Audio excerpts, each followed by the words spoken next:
Bonjour, bienvenue dans le podcast L'histoire des Germains, des Francs et des Mérovingiens, le podcast dédié à l'histoire de France durant le premier millénaire. Je m'appelle Xavier Je m'appelle Romain. Et je m'appelle JC. et ce podcast est notre création pour les passionnés d'histoire. Retrouvez-nous sur notre site internet www.méropodcast.fr pour en savoir plus sur notre projet. Et écrivez-nous à meropodcast.fr@gmail.com pour nous faire part de vos suggestions ou de votre avis sur cette première saison. On répond à tous les emails, enfin, normalement. Et c'est carrément le moment de nous partager vos feedbacks pour que nous préparions la saison 2. Ceci est l'épisode 22, Génobo, le roi des Francs. On a vu dans l'épisode précédent combien une situation explosive avait amené au pouvoir Dioclétien, et par extension une nouvelle organisation politique appelée la diarchie. Celle-ci se transforme également rapidement en tétrarchie pour faire face aux nombreuses agressions qui touchent le monde romain. Une meilleure organisation, avec un partage théorique de l'Empire romain en quatre, Dioclétien restant à la tête de celui-ci pour faire face aux nombreuses attaques, notamment des Francs. En effet, Dioclétien, Maximien et leurs lieutenants Galien et Constance Chlore doivent défendre l'Empire, voire le restaurer dans ses anciennes frontières. Et même avec peu de détails à notre disposition, on est certain que sur tous les fronts, le rapport de force était largement en faveur des légions romaines. Ce qui devient difficile à gérer, c'est la multiplication des attaques et des usurpateurs. Par exemple, nous avons déjà parlé de Carausius dans l'épisode précédent, et on n'a pas encore fini d'en parler. Mais il y a d'autres séditions, comme par exemple en Égypte, un peu plus tardivement, avec Domitius Domitianus et Achilleus. Quant aux attaques des peuples voisins, elles ont lieu aussi bien à l'est, avec les Perses sassanides ou encore les Sarmates, ou au nord et à l'ouest, avec les Francs et associés. Sur la zone qui nous intéresse, c'est donc encore et toujours les Francs, Alamans et autres peuples gaulois qui troublent l'Empire romain. Et l'usurpation de Carausius en Bretagne, c'est-à-dire la province romaine qui couvre une partie de l'île de Grande-Bretagne actuelle, cette terre remplie de flots et des rochers, comme aimait à le dire Tacite, mais aussi des peuples et des troupes romaines de Bretagne qui participent aux troubles politiques de l'Empire.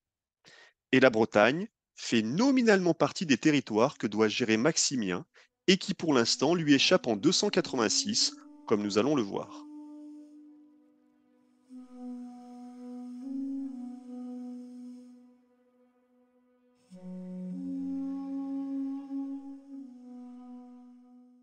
Le César Maximien a été promu co-empereur en 286, sur ordre de son ami Dioclétien.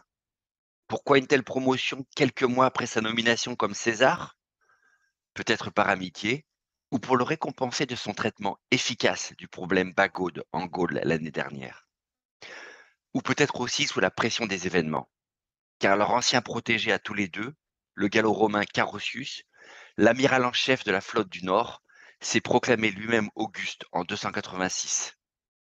Une rébellion impossible à laisser passer pour les deux diarques, et il se pourrait bien que Dioclétien ait été obligé de monter d'un cran son ami Maximien en réaction, en faire un Auguste lui aussi, pour se mettre au niveau question prestige et contrer la réputation grandissante de l'empereur du Nord. Car la rébellion de Carausius est tout sauf une blague. Le gallo-romain, qui n'est pas un général de pacotille, a fait sécession avec deux, voire peut-être trois des légions stationnées en Gaule et en Bretagne, et avec toute la flotte confiée à ses soins par Maximien pour patrouiller la mer du Nord et la Manche, la Classis Britannica, qu'il a probablement renforcée grâce à ses victoires successives contre les pirates francs, ou leur aide, si on en croit les vilaines rumeurs sur son compte, et qui ont provoqué sa dispute avec Maximien. Et pour couronner le tout, Carausius dispose maintenant d'un territoire riche et prospère avec la Bretagne, peu impacté par les pillages des dernières décennies et semble soutenu par sa propre population. Donc si on résume la situation en 286, une bonne partie du nord de l'Empire est contrôlée par un bon général, disposant d'une force considérable, de la seule flotte de la région et d'une base d'opérations riche et relativement imprenable. Franchement, d'autres usurpateurs ont réussi à renverser l'Empire avec moins d'atouts que ça dans les mains. Oui. Donc c'est sans doute pas l'envie qui doit manquer à Maximien de faire payer ce rebelle. Mais sans flotte, c'est une autre paire de manches que de traverser le Channel. Et de toute façon, plus proche de lui et de la Gaule, Maximien a d'autres barbares à fouetter avant de s'occuper de sa marine. 2 attaques de Germain sur la moyenne et haute vallée du Rhin qui deviennent la priorité immédiate de 286. Avec tout le mal qu'il s'est donné pour réprimer les Bagaudes, il ne va pas laisser repartir la Gaule en vrille. Mais bon, Carausius ne perd rien pour attendre. C'est juste que Maximien a un ou deux trucs plus urgents sur le feu avant de s'en occuper personnellement.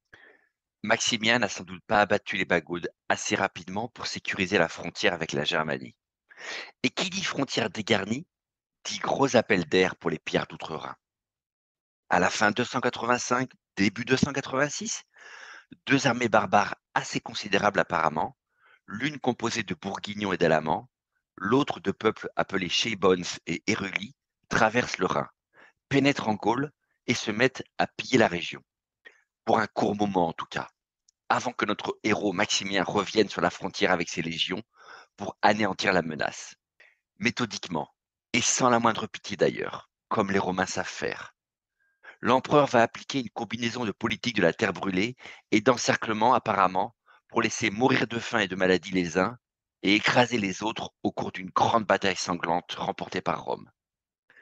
Même si le panégyriste nous résume la campagne en quelques lignes et en donnant le beau rôle à Maximien, on comprend que l'empereur s'est débarrassé de ses vermines sans trop d'efforts. Enfin peut-être. C'est une version bien commode et on peut quand même émettre quelques doutes. Fondamentalement, si le co-empereur a passé l'année 286 à lutter contre les deux attaques géantes des Germains, c'était bien que le problème nécessitait son attention et la puissance de son armée et une année complète d'opérations pour en venir à bout. Et c'est juste après ces événements que se déroule un épisode curieux et qui nous ramène à notre histoire des Francs. Même si tout n'est pas totalement clair dans les textes sur ces événements, que ce soit les protagonistes ou la chronologie, certains spécialistes s'accordent pour voir sans doute les Germains du Nord faire leur grand retour. Au matin du 1er janvier de l'année 287, Maximien s'apprête à être nommé consul, un honneur toujours en vigueur à la fin du IIIe siècle et qui s'ajoute à tous les autres titres que porte l'empereur. La cérémonie d'investiture se déroule quelque part sur le front, très probablement à Trèves ou dans l'une des autres villes forteresses de la frontière germanique. Car Maximien ne peut sûrement pas quitter son poste en Gaule pour le moment pour une formalité pareille avec toutes les menaces qu'il doit gérer. Mais si le titre est plus que très symbolique à ce stade, c'est une cérémonie importante pour notre Auguste. La prise de fonction au consulat est un rituel qui fait partie des conventions romaines avec une portée religieuse et sacrée depuis des siècles. Les Romains sont un peuple éminemment superstitieux et ces rituels, s'ils sont mal accomplis, constitueraient un mauvais présage pour le nouveau consul, quelle que soit l'utilité réelle du rôle désormais. Ce matin du 1er janvier, Maximien se présente donc devant les notables du coin réunis, les prêtres et sans doute une partie de son armée, pour accomplir son rituel en costume civil, commençant par les sacrifices aux dieux avant de prêter les serments requis. Et c'est pile à ce moment-là qu'un raid surprise interrompt la cérémonie. Une bande de Germains, probablement des Francs, attaque le camp romain par surprise les armes à la main, en comptant peut-être des défenses un peu relâchées en ce jour sacré. En tout cas, nos barbares ont bien décidé de pourrir la fête des Romains, voire de carrément régler son compte à leur empereur consul. Ouais, enfin, ça, c'était le plan. Mais comme c'est pas l'agence Tourisque, parfois la loi de l'entropie fait qu'il y a des accros. Enfin, vous commencez à connaître la chanson maintenant. Maximien n'est pas un militaire en toque, quoi qu'il en soit. Un général romain de sa trempe en a vu d'autres, et dès l'alerte donnée, retrouve ses automatismes. Ni une ni deux, il laisse là ses serments et ses sacrifices pour se focaliser sur le problème immédiat qui vient de se présenter. Si on en croit les textes, jamais avare de morceaux de bravoure, l'empereur futur consul enlève la toge, enfile son armure et saute sur son cheval avec les quelques hommes autour de lui. Et il se met à la tête de la contre-offensive pour repousser les assaillants. Des Germains qui réalisent vite que leur surprise n'a pas fonctionné et qu'ils n'auront pas le dessus. Et qui s'enfuient donc, comme à leur habitude, dès que l'adversaire romain montre qu'il ne va pas craquer. Maximien reviendra le soir même du 1er janvier au camp et terminera sa cérémonie d'intronisation de consul comme anticipé. imperturbable ou presque, en reprenant les rites sacrés laissés en plan le matin. L'année 287 s'ouvre donc sous les meilleurs auspices pour le nouvel empereur. Oui, enfin, à la réflexion, ça sonne un peu comme un gros fake, ton histoire. C'était un retour de brinque trop arrosé des Germains ou quoi? Ce qu'on peut extrapoler au travers du texte, c'est qu'on serait peut-être passé à deux doigts d'un gros retournement de l'histoire quand même. Même si on a du mal à croire que ton Maximien était totalement en subligagulum et sans le moindre légionnaire autour de lui le 1er janvier 287, c'est probablement un peu exagéré cette histoire, comme souvent dans les panégyriques d'ailleurs. Mais c'est une sacrée coïncidence quand même, cette attaque le matin même de la cérémonie de l'investiture de Maximien. D'ailleurs, était-ce vraiment une coïncidence? En effet, cette attaque surprise tombe parfaitement, trop bien même, et qui justifie selon certains spécialistes l'identification des Francs derrière cette opération. Car les Germains se spécialisent d'habitude sur les points faibles, faciles à piller sans trop de risques et avec un maximum de profit. Des fortins mal défendus, des villas perdues dans la campagne ou encore des villes moyennes.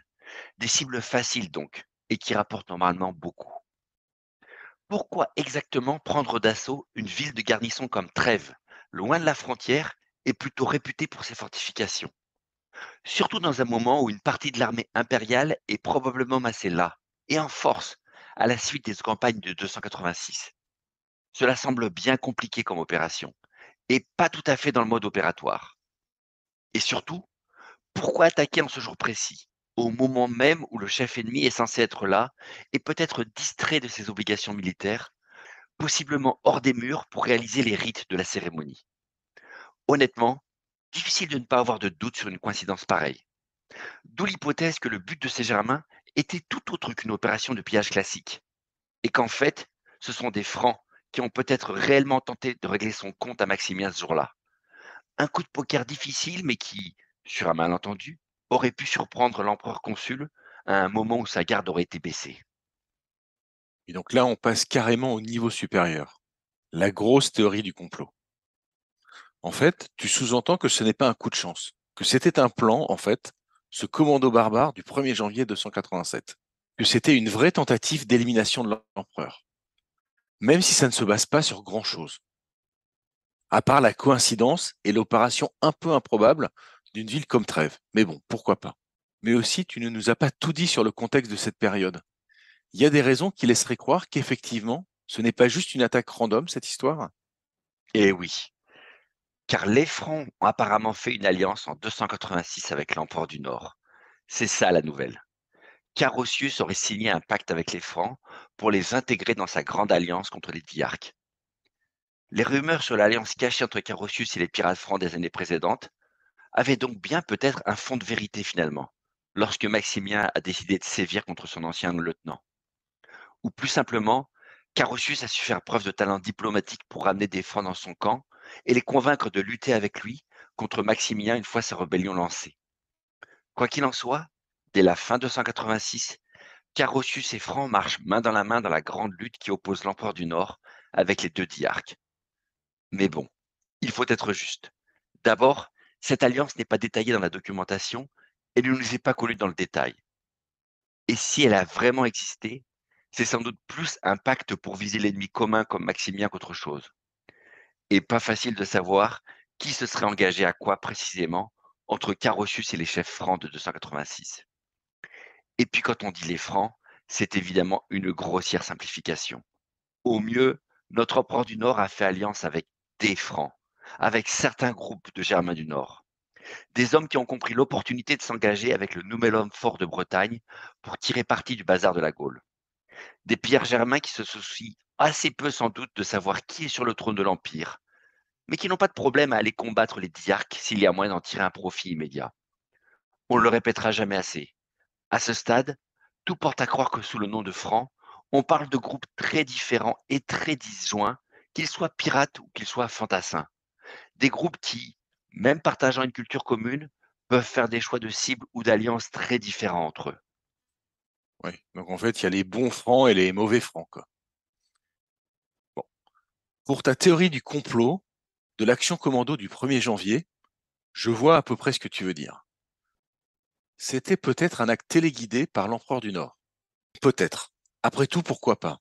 L'enchaînement des faits et la chronologie n'étant pas super clairs pour cette époque, cela pourrait être un assassinat politique intéressant. Mais c'est quand même un peu sans preuve tout ça. La seule chose sûre, c'est quand même qu'au tournant de 287, un gros paquet de francs s'est peut-être mis au service de Carausius pour combattre Maximien et les diarques.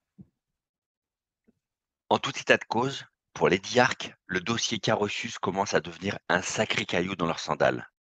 L'homme est difficilement attaquable dans sa base forte de Bretagne, alors que face à lui, les deux empereurs n'ont ni bateau pour envahir, ni port pour construire les 10 bateaux. Gésoriacum, l'antique nom de Boulogne-sur-Mer, reste le grand port de la mer du Nord et est fermement contrôlé par Carausius. À côté de ça, les Bouches du Rhin, qui pourraient servir là aussi de rampe de lancement pour une invasion maritime, sont sous le contrôle des Francs, qui pour une partie d'entre eux soutiennent l'empereur du Nord. Donc pas de solution évidente pour Maximien pour aller défier Carausius sans disposer de navires et sans régler clairement le problème franc de plus en plus inquiétant sur la basse vallée du Rhin. À ce stade, n'importe quel chef de guerre pourrait considérer que face à une telle impasse, alors qu'on a sauvé in extremis la Gaule et que les menaces côté Germanie sont encore là, un compromis s'impose. Mais pas pour Maximien et pas pour Dioclétien. Pas pour les deux diarques qui ont tout misé sur la restauration de la grandeur impériale et dont le trône dépend de la confiance ou de la peur qu'ils inspirent à l'ensemble de leurs sujets. Carausius n'aura donc pas de proposition de paix en 287, ni de guerre non plus pour le moment, vu qu'il y a encore trop de problèmes urgents à régler plus au sud, sur la haute vallée du Rhin. Mais les Romains de l'Antiquité et leurs empereurs ont pas mal de défauts, mais ils sont patients, et tenaces, et superbement organisés. Des qualités qui, comme on va le voir, vont payer sur le long terme. En tout cas, l'année 287 semble donc encore consacrée à sécuriser toute la vallée du Rhin supérieur, puisqu'après tout, c'est encore la menace la plus urgente pour l'Empire, alors que les terres de Carausius sont inattaquables pour le moment. Les deux diarques ne vont pas y aller par 4 chemins et mettre le paquet sur cette zone-là d'abord. Dioclétien lui-même quitte l'Orient durant l'année pour venir soutenir son collègue et attaque la Germanie par la Rhétie, c'est-à-dire la Suisse moderne, pendant que Maximien dirige de son côté une invasion agressive sur les champs d'Icumat en bas de Wurtemberg. Les deux empereurs brûlent les récoltes et l'approvisionnement alimentaire partout où ils vont. Une opération de destruction massive pour écraser la menace germanique et ramener le calme sur le front du Rhin supérieur pour un bon moment. Fin 287, on peut donc dire que la frontière avec les Germains sur la haute vallée du Rhin est stable. D'ailleurs, le panégyriste de Maximien déclare à l'Est, rien de nouveau. Non, je déconne bien sûr. Il a dit, et je le cite, tout ce que j'aperçois au-delà du Rhin est romain. Belle formule, bien pipeau, mais ça sonne bien. Les deux empereurs ont réglé le problème le plus urgent, probablement, pour la sécurité de la Gaule. Mais à mon avis, maintenant qu'ils ont les mains libres, chacun doit commencer à se dire dans son coin qu'il est temps de présenter l'addition à son ancien collègue. Non? Eh bien, encore une fois, pas immédiatement. En fait, c'est les Francs qui vont faire les frais de la colère romaine à partir de 288. Pourquoi les Francs comme nouvelle priorité une fois le calme revenu sur la haute vallée du Rhin? Difficile d'être affirmatif, mais une possibilité serait évidemment d'éliminer la menace militaire des Francs sur cette région qui est troublée depuis plusieurs années, alors que l'attention était portée d'abord sur la haute vallée du Rhin les 2 années précédentes avec les Alamans et les autres. Une autre option serait aussi de penser que Maximien veut sécuriser une région critique pour planifier l'invasion de la province de Bretagne, qui doit forcément rester une priorité pour les diarques. En 288, les Francs, peut-être avec l'accord de Carausius, occupent non seulement le nord de la Belgique et les actuels Pays-Bas, mais en particulier l'île de Batavie. Et la Batavie, c'est un gros souci qui doit être traité par Maximien pour envisager l'invasion de la Bretagne. Oui, Xavier, je me permets de t'interrompre. Il faut expliquer que cette île de Batavie, qui n'est pas, contrairement à ce que son nom indique, une île en fait, ni une salade d'ailleurs. Non, la Batavie est une région des Pays-Bas actuels, comprise entre la Meuse, le Rhin et la mer du Nord. Une énorme bande de terre, mais entourée d'eau, et qui forme comme un long couloir d'une cinquantaine de kilomètres de long entre Nimègue et Rotterdam actuelle. Une terre officiellement dans l'Empire romain et son extrémité nord, puisqu'elle se situe sur la rive gauche du Rhin, mais qui apparemment est tombé sous le contrôle des Francs depuis quelques années. Au-delà du côté pittoresque de cette région, c'est un point stratégique pour Maximien. C'est non seulement une base navale possible pour construire sa propre flotte d'invasion de la Bretagne, mais c'est sans aucun doute le repère de la flotte des ex-pirates francs de Mèche avec Carausius.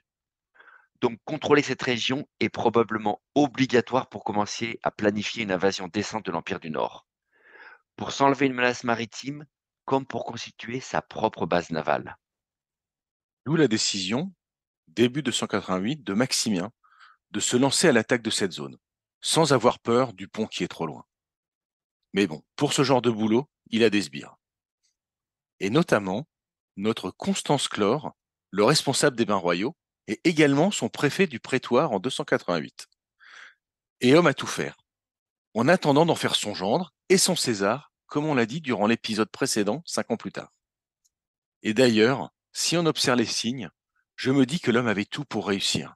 Général efficace, homme loyal, origine illyrienne, le combo magique. Je vous ai déjà parlé de la loi des séries? Alors, on a très peu de détails sur cette énième campagne romaine sur la basse vallée du Rhin. Mais on peut imaginer le rouleau compresseur romain mené avec efficacité par ce Constance Chlore, semant la désolation et le chaos par une politique brutale comme savent mener les Romains. La campagne pour reprendre le contrôle de l'embouchure des deux fleuves va vite être réglée en 288. Un écrasement rapide des Francs par une armée romaine bien équipée et bien commandée. N'oublions pas, en cette fin de IIIe siècle, les Francs sont une force essentiellement de pillards, doués pour des raids rapides sur des points mal défendus. Des bandes organisées, plus ou moins solides, pour frapper des fermes isolées ou des fortins sans trop de ressources.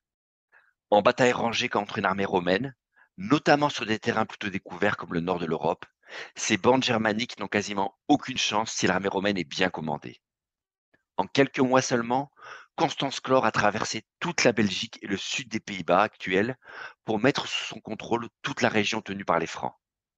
Sa campagne se conclut cette même année par la reddition complète d'un roi germanique, un certain Génobo, décrit comme roi franc sur les rives de l'océan par le panégériste et que tous les spécialistes s'accordent à voir comme un franc.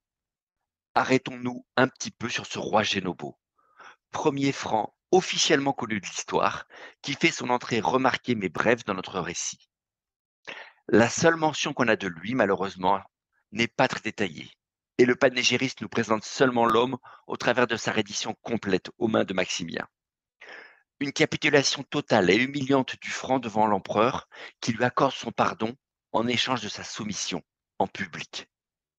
Un roi que Maximien, une fois son pardon accordé, décide de laisser en place à la tête de son royaume de Batavie pour contrôler la région, mais sous l'autorité de Rome cette fois. Alors voilà, on y est, enfin. Le premier roi des Francs sur les rives de l'océan, selon le texte.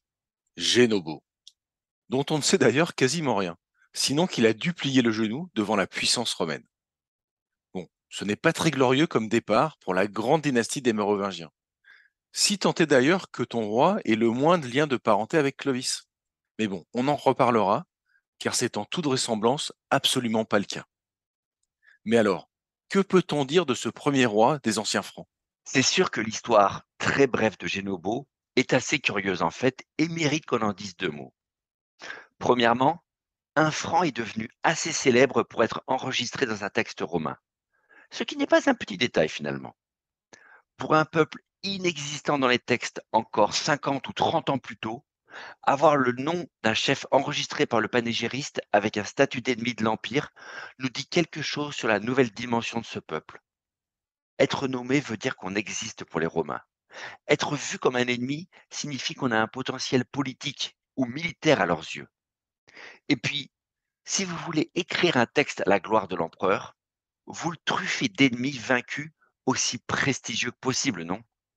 Pas juste des inconnus absolus qui ne feront peur à personne. Alors, bien joué Génobo d'être au moins mentionné, même comme un perdant. Et puis, il y a ce titre de roi des Francs sur l'océan, qui bien sûr est étonnant. Mais bon, là encore, n'allons pas nous imaginer un roi couronné sur un trône, au milieu de la capitale du pays franc, devant qui tous les hommes s'inclineraient. Les Romains ne savent toujours pas comment bien appréhender le monde tribal à leur porte. Un roi, à la manière des royaumes constitués méditerranéens, est une réalité facile à comprendre pour les Romains. Alors va pour coller ça à Génobo, plutôt que chef de guerre ou tout autre titre compliqué à expliquer pour les Latins. Mais ça dit quelque chose tout de même sur Génobo. Si notre homme se voit affublé d'un titre si ronflant, c'est sans doute qu'il a su dépasser par son pouvoir le stade de petit chef local. Génobo devait commander assez de troupes et contrôler un territoire assez vaste pour représenter une force réelle pour les Romains, au point de déployer une campagne menée par le César lui-même. Même si une campagne unique de Constance Chlore a suffi à pulvériser son soi-disant royaume, cette simple notion renforce l'idée que certains chefs francs fédèrent maintenant des forces assez conséquentes pour être traités autrement par Rome que par simplement l'indifférence. Oui, en fait, moi je trouve ça assez bizarre, cette grande bonté de Constance Chlore. Il a quand même bien éclaté ton Génobo. Alors c'est quoi ta théorie? Est-ce que les Romains sont devenus gentils et généreux en cette fin de troisième siècle? Est-ce que Génobo est un gars charmant qui sait facilement se faire des amis? Est-ce un pur calcul de politicien? Ou alors sont-ils tellement sur le fil qu'ils ne peuvent plus se permettre d'être méchants et cruels? L'option la plus probable, c'est sans doute que les Romains ont plus besoin de Génobo vivant que mort, et qu'on peut difficilement le faire disparaître sans se créer de problèmes plus conséquents. Non pas que l'idée de créer des zones tampons sous la domination d'un barbare soit nouvelle. La pratique a déjà eu lieu plus d'une fois, comme on l'a raconté, lorsque Rome en avait besoin. Mais le faire sur ses propres terres, des terres ayant déjà été historiquement colonisées, et les laisser maintenant aux mains d'un ennemi juste pardonné, est une pratique intéressante, appelée à se développer et qui tranche avec les siècles précédents de politiques de colonisation romaine claires et nettes. Oui, l'Empire est en train de se remettre sur pied avec les deux diarques, mais pas forcément au point d'avoir le temps ou les ressources pour recoloniser facilement une zone perdue, ou qu'on a les moyens de faire la fine bouche pour se trouver un chef plus fidèle à la Pax Romana qu'un ancien rebelle. À ce stade, malgré les déclarations tonitruantes d'amitié et de soumission complète des Francs à la puissance romaine, le pacte célébré en 288 entre Maximien et Génobo ne révèle qu'une seule chose. Pour les Romains, la solution la plus économique à ce stade est de laisser sur leur ancien territoire des hommes non romanisés s'installer et gérer pour eux une région dont ils ont besoin stratégiquement, soit parce qu'ils ne veulent pas d'ennemis dans leur dos, soit parce qu'ils ont intérêt à disposer des ressources de la région le plus rapidement possible. Dans les deux cas, laisser Génobo contrôler ce territoire semble être la moins mauvaise solution et explique le compromis qu'accepte Maximien en 288 pour avoir enfin les mains libres. Signer une paix rapide avec les Francs et les laisser sur place en pardonnant à leur roi. Du pur pragmatisme romain. Parce que, dans le cas où vous l'auriez oublié, Maximien, lui, ne perd pas du tout de vue ses objectifs. Fin 288, il est vraiment plus que temps d'aller s'occuper d'un certain Carausius, tout là-bas au nord. Ainsi, malgré la mise en place de la diarchie, les troubles persistent dans l'Empire romain, notamment en Gaule et en Bretagne. Ces territoires deviennent des objectifs prioritaires du nouvel Auguste Maximien, puis de son César Constance Chlore. Sur les différentes campagnes qu'ils vont mener, on a au final assez peu de détails tant les sources sont rares. Pas d'informations sur les tactiques usitées ou sur les soulèvements, des renseignements parcellaires sur les personnages qui apparaissent fugitivement dans les textes antiques. On a bien un panégyrique de 289 dédié à Maximien, mais comme souvent, les sources romaines insistent sur les victoires et les vertus des empereurs, ou bien sur leurs défaites, en fonction du point de vue adopté. En règle générale, l'épigraphie est moins importante qu'au Haut Empire, et les sources primaires, très lacunaires, malgré les écrits d'ailleurs très orientés d'Eusèbe de Césarée et de Lactance. Les sources secondaires sont plus nombreuses, notamment avec Aurelius Victor et Eutrope, qui écrivent au IVe siècle. Mais là encore, la qualité de ces sources est très influencée par le contexte d'écriture et les positions des auteurs. Le règne de Dioclétien est souvent vu de manière péjorative. Enfin, c'est surtout une légende britannique médiévale au XIIe siècle qui va remettre en avant les guerres en Bretagne.